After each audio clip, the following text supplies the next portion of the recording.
Okay, it's 10:30 a.m. on July 9th, 24, and I got stuff popping up. The last video I did was about 1 in the morning, the night before last. I'm getting confused because I stayed up all night. I was going to lie down right before the hurricane actually hit. It was getting a little hairy, but not too bad. And I was going to get some sleep, so it'd be even a couple hours. So I'd be up and about and rested when the feces struck the oscillator. But as I was laying down, I just kept thinking of more and more things I should do.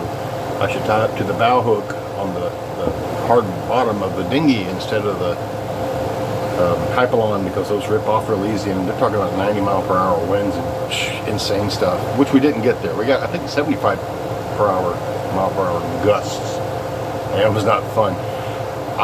It's crazy to look around. It's been over now, well, not even 24 hours. This time yesterday, it was still terrible. Probably about the worst it was 24 hours ago. 7, 8 in the morning was terrible. My issue was, okay, one of the things I thought about as I was laying down to go to bed, and I was like, I went to bed about 1. I didn't go to sleep, but I laid down. I'm like, I need to double up those lines. And I laid there, I thought, oh, I'm so tired, I need to get rest. Those lines have withstood everything, I should be okay. I'm like, no, something in me said, get up, go double up those lines. I doubled the lines on the port and starboard side and the aft.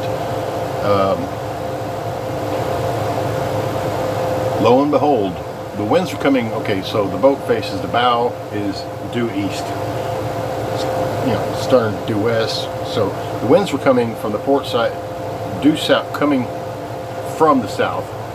And when those gusts of 60, 75 miles per hour would come through, we were, I don't know if heeling, it's not the proper term. I guess it is though. The wind was blowing the boat. We were heeling, tilting, about, I don't want to exaggerate. I'm being modest here. I'm going to say 30 degrees. The fridge and the fridge and the microwave both fell this way because I didn't have them strapped in. So looking at that angle, that's about almost 45 degrees. So I'm looking out the port lights on the starboard side, and I'm looking at the bottom of the neighbor's boat. The water went about 3-4 feet above the finger piers. And I thought, oh, this is pretty messed up, but you kind of settle into it after 3 or 4 hours, or 2 hours, maybe fewer, but you're kind of like, okay, it's going to be all right, though. We're going to make it. And then, some knucklehead, well, me, because I didn't catch it, the Genoa, in my foresail, the line that kept it furled on the spring was attached to a cleat, and it was attached as a dock line. That's the one I doubled. Put another line there in case. Half the size of the line that was there. The line that was there, which was attached to the Genoa, was keeping tension on it on the spring, snapped. So we're settled in, as I was saying, and we're going, okay, this sucks, but we'll be all right. We weren't pitching or heeling any more than just a few, what you'd expect. But those winds are scary. Then all of a sudden, I thought a tornado had hit. I was like, what is this new, fresh hell? And that line snapped, therefore it just released the spring. Somehow it had been pulling on it with so much tension, and it snapped, so it went. So the Genoa unfurls in the thick of it. I mean, right before the thick of it, actually. So we're hearing pow, pow, pow, pow, pow, pow, pow, pow, pow, pow. And I'm like, oh my God, it's a tornado. And Dixie's freaking out. And she's looking up, and I'm going, okay, what could possibly, and I look out, and the Genoa had come undone, and it's flapping. I'm like, well, I need to figure out what to do about that. But 50 mile per hour, this would be modest, 50 mile per hour winds outside, 3 feet of water before you hit anything solid, including the dock. Yeah, well, it was underwater. And I'm being very careful to be modest here, so not to exaggerate, but you can take all this and add a little bit to it. because it was worse. But yeah, so I'm actually holding on to the grab bars on the port side, and I'm holding on like this. And you're looking at these windows, and you're seeing the bottom of the vessel next to us. The water came up so high above the docks, the finger piers, and the docks, that the bumpers were completely useless. The fenders, bumpers, they were just useless because there was nothing for them. Well, if we would have broken loose, they would have helped, which was my one fear. After the Genoa came loose, all the racket, and it sounded like the rigging was going to break apart. Also, the hull. We didn't lose any cleats. Thank God those cleats held. And so my only thought is, I'm peeping out the front the forward hatch, and I'm looking over at the pole, which is about 20 feet away, and I'm seeing we're being held by one line, and it's holding on to a little iron bar they have bolted into the pilings there, the wooden pilings, and it's bending like a pretzel. It's going like, and it's back straight, and it's like, every time the wind gust would come. So at one point, with the Genoa unfurled and flapping, and the winds, they were sustained at, I'm going to say 45, 50 miles per hour. That's crazy. And this 6,000 pound, or this, what is it, 6-ton boat? No, roughly a 5-ton boat, I guess, 5 or 6. And those winds are pushing it like it's nothing. And we are heeling 30-ish degrees, probably more, it had to be more. And with the Genoa exacerbating the whole situation, because it basically gave it so much more, that's what the sails do, they catch the wind, right? And although it wasn't trimmed or anything, it wasn't out properly, it was giving it a lot more of a real estate to grab, the wind to grab onto. And it did, and it was crazy, and it was just shaking because of the flapping. And I was just like, ugh, that line already snapped. I doubled it, and I wasn't so sure about it, but it was wrapped around the actual piling, the aft port.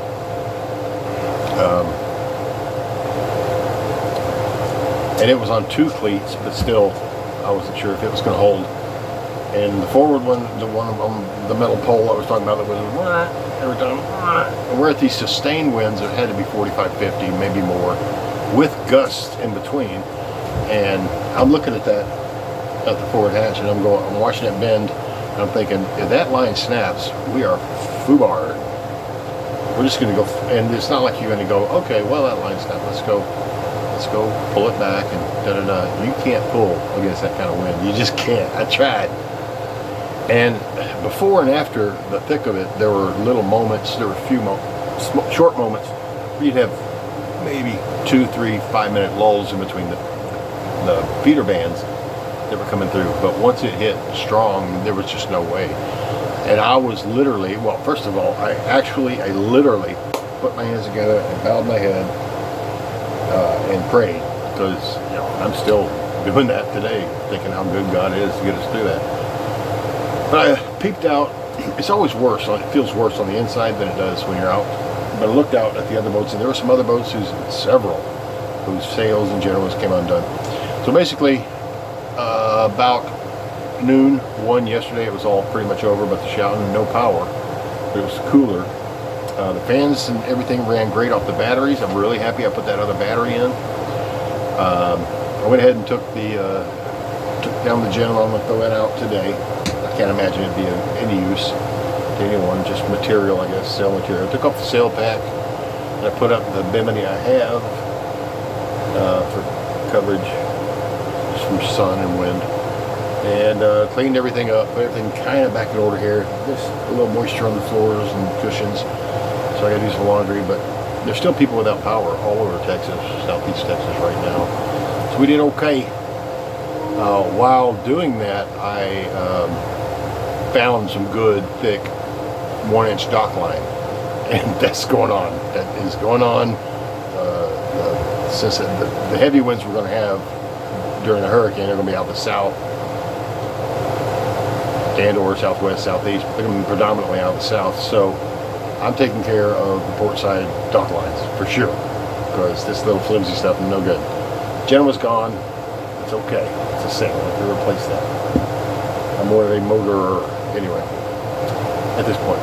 So we survived, and praising the Lord for that. Dixie was terrified, poor baby. Power's back on, a little bit of cleanup, and we'll be fine. And that's my story.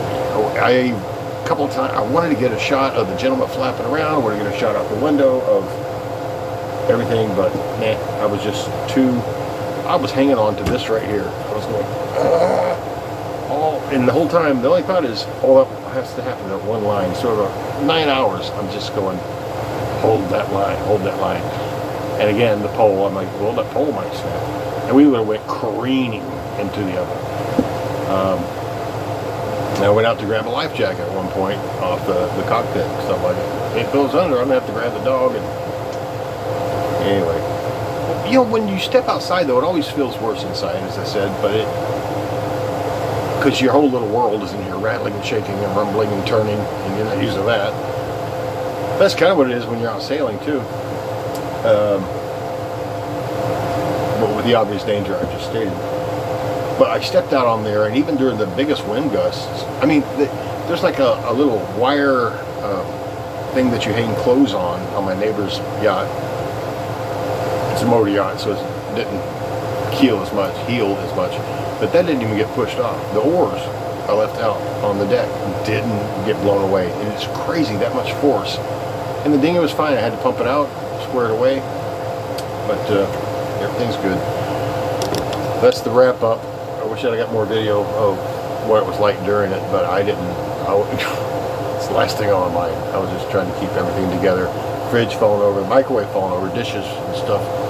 So I think yesterday the 9 or 10, 12 hours of yesterday of the storm should count for about a month of sea time when I get back out.